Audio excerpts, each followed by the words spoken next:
ఖమ్మం జిల్లా మధురలో అభివృద్ధి కార్యక్రమాలకు ప్రారంభోత్సవాలు చేశారు. డిప్యూటీ సీఎం భట్టి విక్రమార్క 630 కోట్లతో జవహర్ ఎత్తిపోతల పథకం పైలాన్ని ఆవిష్కరించారు. ఈ కార్యక్రమంలో భట్టి విక్రమార్కతో పాటు మంత్రులు ఉత్తమ్, కోమటిరెడ్డి వెంకటరెడ్డి, వాకటి శ్రీహరి, పొంగులేటి పాల్గొన్నారు.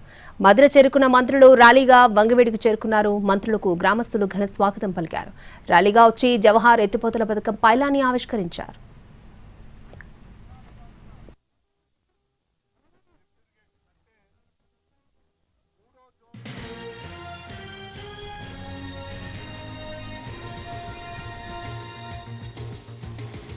ఖమ్మం జిల్లా మధురలో అభివృద్ధి కార్యక్రమాలకు ప్రారంభోత్సవాలు చేశారు. డిప్యూటీ సీఎం భట్టి విక్రమార్క 630 కోట్లతో జవహర్ ఎత్తిపోతల పథకం పైలాన్ని ఆవిష్కరించారు. ఈ కార్యక్రమంలో భట్టి విక్రమార్కతో పాటు మంత్రులు ఉత్తమ్, కోమటిరెడ్డి వెంకటరెడ్డి, వాకటి శ్రీహరి, పొంగులేటి శ్రీనివాసరెడ్డి పాల్గొన్నారు.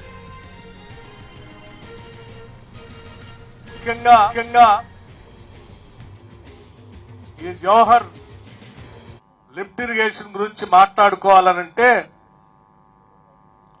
కొన్ని దశాబ్దాలుగా ఈ లిఫ్ట్ ఇరిగేషన్ అంటే 3వ జోన్లో ఉన్నటువంటి నాగార్జున సాగర్ లెఫ్ట్ కెనాల్ కు సంబంధించినటువంటి ఆ గ్రామాల ఆయకట్టుదారులందరూ కూడా కొన్ని దశాబ్దాలుగా 2వ జోన్లోంచే నీళ్లు తెచ్చుకునేటువంటి ప్రక్రియ చేపట్టాలి. ఈ ప్రాంతం అంతా కూడా 2వ జోన్లో తెలంగాణ ప్రాంతవాసులు మేము 3వ జోన్లోకి నీళ్లు వెళ్లి తిరూరు, మైలవరం, నూజువీడు పరిసర ప్రాంతాలు అంతా తిరిగి మళ్లీ మన దగ్గరికి రావాలి అనంటే ఆ సుదీర్ఘ ప్రయాణంలో వాళ్లకే సరిపోతున్నాయి తప్ప మాకు నీళ్లు రావట్లేదు. ఈ నీళ్ల కోసం మీరంతా ప్రయత్నం చేయాలని చెప్పి ఈ ప్రాంతం నుంచి ప్రాతినిధ్యం వహించినటువంటి ప్రతి శాసనసభ్యుడిని కూడా ఈ ప్రాంత ప్రజలు అనాదిగా కోరుకుంటూ వచ్చారు. ఇది ఒక భావోద్రేకమైనటువంటి అనుబంధం కూడా.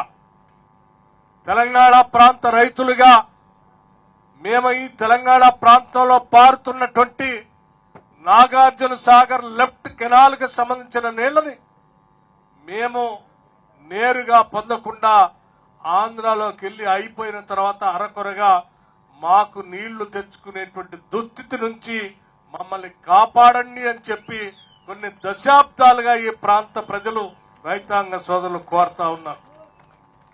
దీనికి సంబంధించి మరి అనేక సార్లు, దాదాపు 4 సార్లు నేను శాసనసభ్యుడిగా పోటీ చేస్తే మీరందరి గౌరవం పూర్వకంగా, అభిమానంతో, ప్రేమతో మీ అందరు అత్యంత అమూల్యమైనటువంటి ఓట్లు వేసి నన్ను గెలిపించి శాసనసభకు పంపిస్తే ప్రతి సందర్భంలో కూడా ఈ ప్రాంత ప్రజల అవసరాలు తీర్చడం కోసం ప్రయత్నం చేస్తూ